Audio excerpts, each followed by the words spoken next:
ఈ రోజు అయితే ఒకరి గురించి చెప్పాలనుకుంటున్నా. అది ఎవరి గురించో చూసేద్దాం రండి. ఈ రోజు అయితే రంజాన్ డే నై.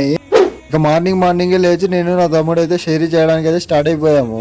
ఈ రోజు మా అన్న వాళ్ళు అయితే మాకు వదిలేసి వెళ్ళిపోయారు. మాదైతే చాలా లేట్ అయింది ఈ రోజు. ఫైనల్ గా మేమైతే రీచ్ అయిపోయాము. అప్పుడే ఫుల్ అంటే ఫుల్ ఉన్నారు. ఈ రోజు మా షేరీ అయితే ఇదే. ఇక ఫైనల్ గా షేరీ కంప్లీట్ అయ్యాక ఇంటికి అయితే స్టార్ట్ అయిపోయాము. ఫజర్ నమాజ్ టైం అయిందని మజీద్ కి అయితే స్టార్ట్ అయిపోయాము నేను నా తమ్ముడు. ఫైనల్ గా మజీద్ కి అయితే రీచ్ అయిపోయాము.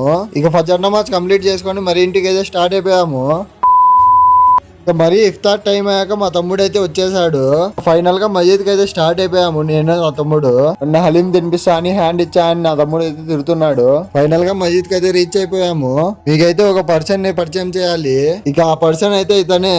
నాకైతే బ్రదర్ లాగా. ఇతనైతే స్నాప్చాట్ లవర్. ఇక నా తమ్ముడు అయితే దువా చేసుకుంటూ అయితే కూర్చున్నాడు.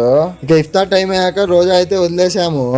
మగ్రిన్ చదువుకొని ఇంటికి అయితే స్టార్ట్ అయిపోయాము. ఫైనల్ గా డే 9 అయితే ఇలా కంప్లీట్ అయింది. ఇక నెక్స్ట్ వీడియో కోసం ఫాలో కొట్టు బాసు.